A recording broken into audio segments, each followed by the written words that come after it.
morning, football fans. Appreciate you getting up early and streaming on in with your Mac and Mac guys here on Birds 365. Let me quick check this. Oh, yes. The Philadelphia Eagles are still the only one-loss team in the National Football League. That did not change overnight. They're still the best team in the National Football League, no matter what ESPN's computer-generated power ratings say. We are here to talk Philadelphia Eagles football with you for the next 2 hours on Birds 365. John McMullen and Jody McDonald. I asked this question at the end of yesterday's episode. What would the pander-in-chief be donning in his day after news? Yeah, throw us a curveball. I should have known the Stag Bowl was coming up. But, I don't keep up on Division III football. You're not right on top of the Amos Alonso Stag Bowl, Johnny Mac?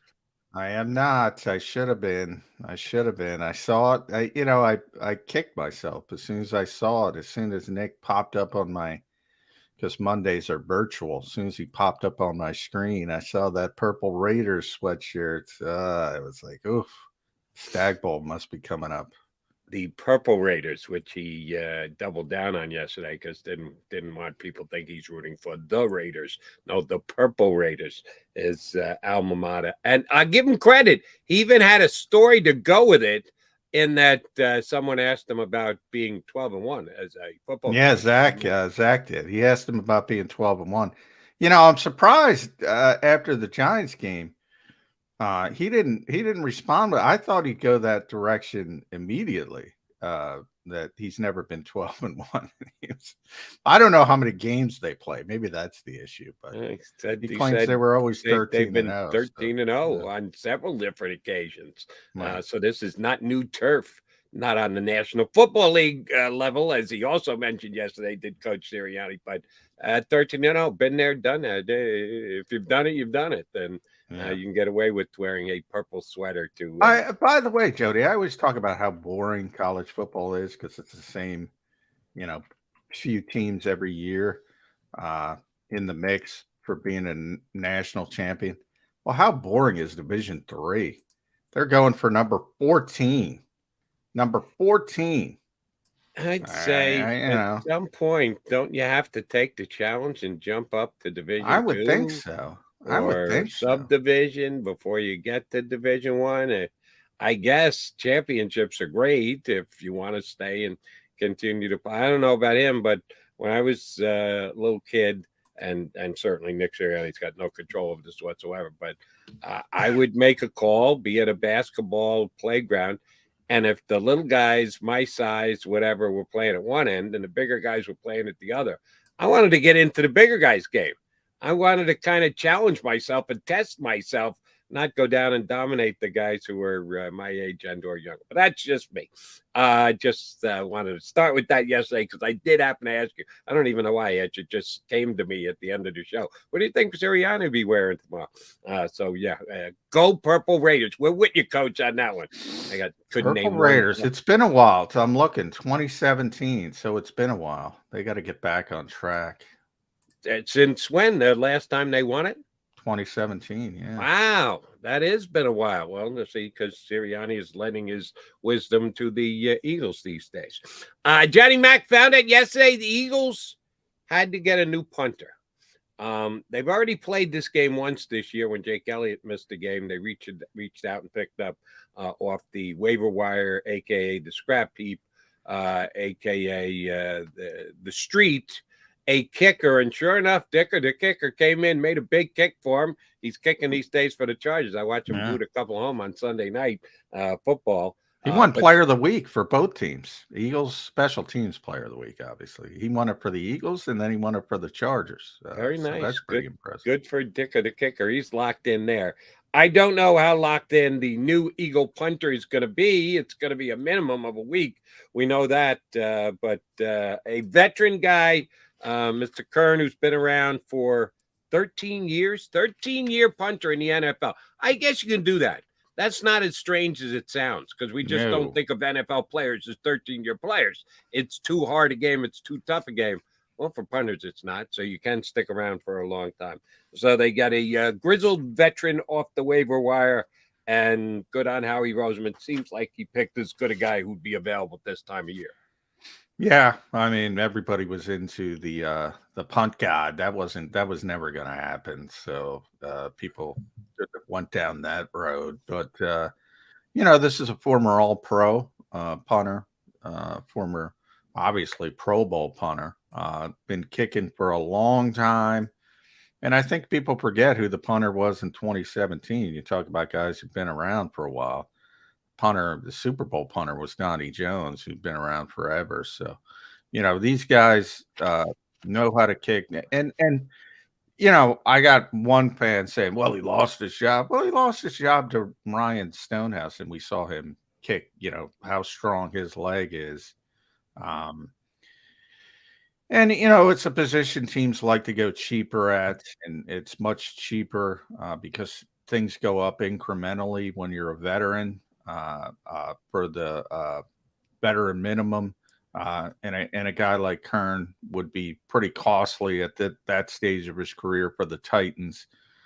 So they got a younger kid who can really, really has a strong leg, outkicked his coverage against the Eagles time and time again. Led the NFL coming into that game. I assume he still does, Stonehouse. So it's not like he lost his job to some nothing. He was punting pretty well last year. You can make a strong argument. I have no idea. I've been seeing him. Hopefully, I'll see him on Wednesday. Um, um, what he's got left, but in theory, from the Eagles' perspective, who don't punt a lot because A, their offense is so good, B, they go for it on fourth down, they're moving the football. This might be an upgrade because as a veteran punter, generally those guys are really good at directional kicking. So maybe their issues are more of when you're backed up. So, and you need somebody to flip the field with the 60-yarder and good coverage. Maybe you're not going to have that.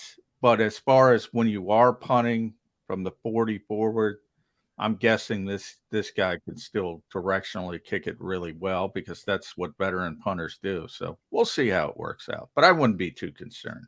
And oh, by the way, Aaron Cepas not having a great year between you and I. Hasn't been great the year plus that he's been here now.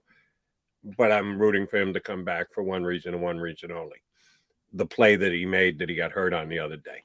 Yeah. Gets a punt blocked, is cognizant of what's going on in front of him, scoops it up, tries to make a play going down the sidelines, and damn near got a first down before he got taken out by a giant defender and ended up needing to be helped off the field. When you're a punter and you make a play like that, you've got my appreciation. So if Kern comes in and just kills it, I don't know what the Eagles are going to do. But I am outwardly rooting for Aaron Cepas to keep his job. It's always good when you have an athletic punter. Johnny Hecker throwing the football so many times over the years. You're probably a big Tom Tupa guy. He was with the Jets for a while, wasn't he? Former quarterback. It's always good when you have somebody who can make a play when disaster strikes. But yeah, I don't want my punter running. Not often, but when he does, do something. You give him credit. Try and break a tackle. I mentioned on this show, Aaron, what a great athlete Aaron is, and he sits there and kickoff returns and catches the football at the apex. He's a really good athlete. Former Australian rugby guy. But I don't want my punter running unless it's a design fake and I have an athletic punter, and that wasn't the case here. And he got hurt, and that's the downside of it. But I give him A for effort on that, and I hope he gets to keep his job. All right. More importantly, to the Eagles news yesterday, and this again is insider information. You guys asked Nick Sirianni about it yesterday, and of course he said absolutely nothing when asked about it. Reed Blankenship, who got hurt in the game against the Giants, who's played well since stepping in for C.J. Gardner-Johnson, apparently only has a mild sprain and not a major injury, certainly not something that would cause him to go to IR. That's a good piece of news, Johnny Mac, because Reed Blankenship's been playing pretty darn well and was playing well again on Sunday. And if he's not going to be out for a long period of time, because we know it's at least a couple weeks before Johnson comes back, because the IR rules won't even let him come back, even if he's good enough to go. They kind of need Reed Blankenship between now and the end of the year. Yeah, January 1st, and we'll see how CJ is, if he can come back. That would be the first game that he could come back for. Yeah, I mean, he's played really, really well. Now, I talked about that. Everybody was hand-wringing about um, Jonathan Taylor and Aaron Jones and Derrick Henry, Saquon Barkley, on and on and on. And turned out to be a little bit of an advantage because you're facing teams that didn't throw the football well. At the same time, you lost Devonta Maddox and CJ. So he hasn't been tested, but I will tell you this: he's been better than Kayvon Wallace. So that's what you want. And, he's played very well. And by the way, he got hurt. I think he played 18 or 19 snaps. And, it was 21-0 when he was in the game. So, the defense was holding up pretty well again. And obviously it turned into garbage time, extended garbage time from that point forward. But it was 21-0 when he got hurt. The prior two games, he played very well. And the Eagles were very concerned that was a serious injury after the game. So that was really pleasant news. And the fact that, Mike Garafolo was the one who reported it first, friend of the show. So we'll give him a hat tip. And he mentioned he's not a candidate for injured reserve. So simple math tells you not going to be back this week, but it's going to be a 1 to 3 week injury. And that's good news. But the Eagles are, they visited with Anthony Harris yesterday. So there's some concern that they need a body at safety for the short term. Right. Need a body, but even more importantly is somebody's got to play. Blankenship's not going to play, assuming he's out. Hasn't been stated yet, but that's a fair assumption. I think we would have gotten day to day or at least week to week if that were the case. Wasn't. So my guess is he's not going to be able to go. Will not be up on Sunday. Wallace filled in this Sunday. Is there a chance we see maybe some Josiah Scott, who's been a cross-trained guy between corner and safety back there, depending on the given set that the Eagles are in? Or do you think it's just plug in Kayvon Wallace and kind of cross your fingers? I think it's plug in Kayvon Wallace or sign Anthony Harris and immediately put him out there more than Josiah Scott. Now, again, you're talking about Justin Fields. So what's the strength of Kayvon Wallace's game? It's run support versus coverage.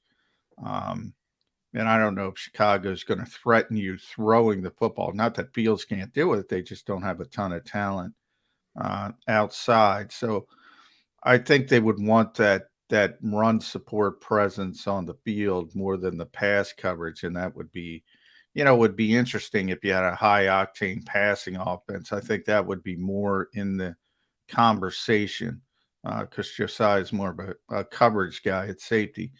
But it's Justin Fields week. So, it's all hands on deck when it comes to stopping the quarterback running game more than worrying about the passing game because the Bears just aren't there from that perspective. He makes big plays, but he generally makes big plays after the offense breaks down.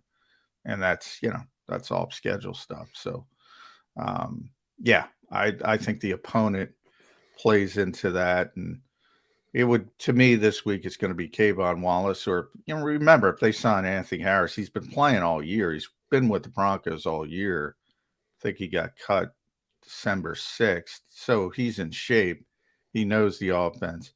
He could show up for Wednesday practice and start on Sunday. So to me, it's if they're comfortable with Anthony and where he is, that's more likely than Josiah Scott. And the Eagles have shown the ability and or the desire to just plug a guy in and play. They did it with their 2 DTs when they signed him off the street just a couple of weeks ago. And you're right, those guys weren't here before. At least the safety that we're talking about has a familiarity with the system that John McMullen runs since he was a starter here all last year.